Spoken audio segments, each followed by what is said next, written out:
Hello mga ka-ideas, a blessed and wonderful morning. Nawa ang puso natin ay nasa kalagayan ng ating Diyos at Panginoong Hesus. Puputulin ngayon ng kasamahan naming driver dito yung head tractor niya sa trailer kasi ilalagay niya doon sa likod. Maglalagay kami ng bull mirror. Ito yung mga tropa pang malakasan mga ka-ideas kasi papadala sila sa Bahrain.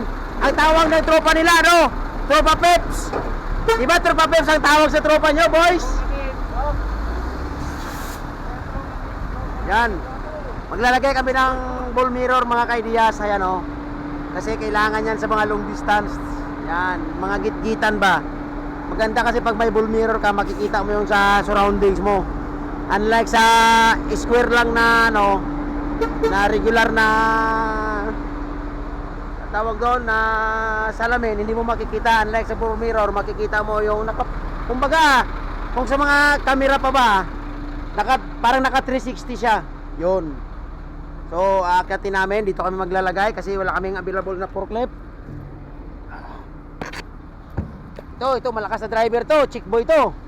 Kaya pag pinadala sa Bahrain, kailangan bantayan to ng kapwa driver. Nako, kaya naglalagay lagi ito ng maskara kasi ayaw tumadumihan ng mukha eh.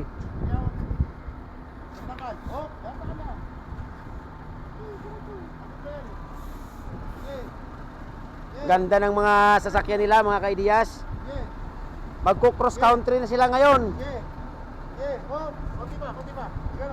Papunta sila ng Bahrain. Ayan Yan ang mga driver na walang takot. Gitgitan talaga. Bago kami magkabit ng frame ng bull mirror mga ka-ideas, tatanggalin muna namin itong kilay na niya. Yan. Saka namin ipasok yung niya, yung pinaka-frame niya. Yan. Ito mga driver na ito mga ka-ideas, mga masisilan to. Naku, bawal ang umakyat sa loob ng sasakyan nila na wala kang paligo at hugas ng paa. Naku po, ang nito, ang traktor nila, ang cabin sa loob na mabango. Alam mo naman mga Pilipino mga ka-ideas, masisilan yan. Lalo na to nagtatanggal ng screw. Naku po. Yan si Kabayan Eliseo yan. Bisaya yan, Bisaya. Ito naman, Bulakenyo to eh. Yung isa naman, Ilocano. Yan. Kaya sumahan nyo kami mga ka-ideas ha. Lang kami. Maglalagay kami ng bull mirror. Yan. Yan.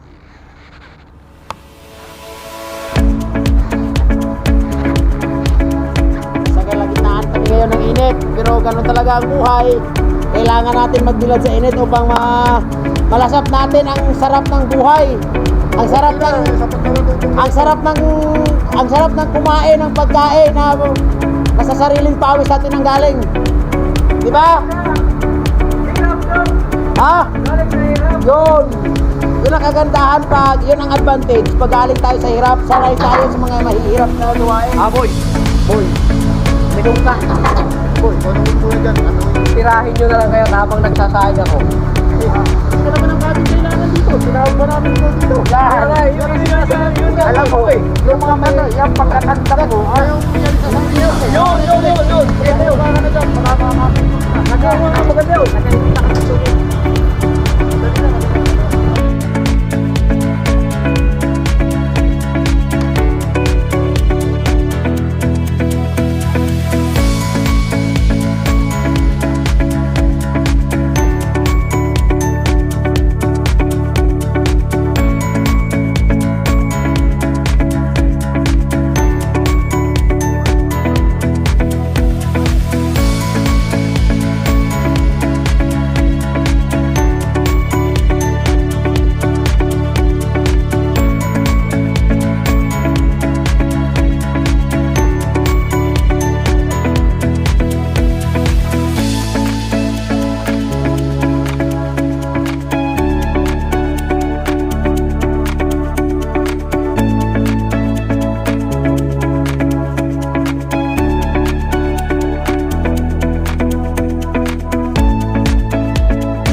natapos na namin, nalagay na namin. So, ang mangyayari, paakyatin natin yung driver para siya mismo ang mag-sight kung anong angle ang gusto niya para makita niya lahat ng baba, gilid-gilid ng kanyang dinadaanan at ng kanyang truck. Yan na.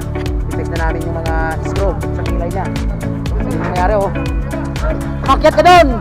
Umakyat ka doon at ano mo? Titingnan mo kung anong angle ang gusto mo. Angle ang gusto mo. Huwag kang tumalon. Huwag kang tumalon kung alanganin ka, boy. May paglalagyan ka.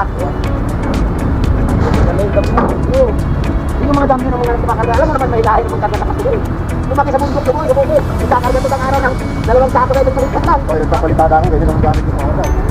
Nagpapalitada ako ng dalawa. Diba?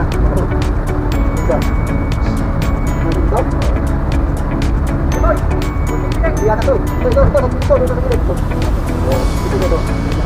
Ano naman?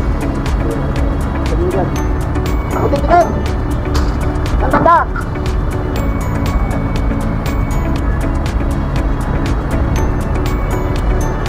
Yan. Napakalinig, boy! Ha? Sasya ka utol. Pamikitandang ka lang yan. Di ba talaga kapag may kasama kang tandang? Isa pa, isa. Tandang naman yun eh. Hindi mo natin, nalukoy nyo na ba? Hindi yung pakitan. Ha? Nalukoy nyo na yan. Wala na siya. Sabi ko nyo yan. Nalukoy nyo yan, utol. Kailangan nila, hindi nila pinanggal sa kapo.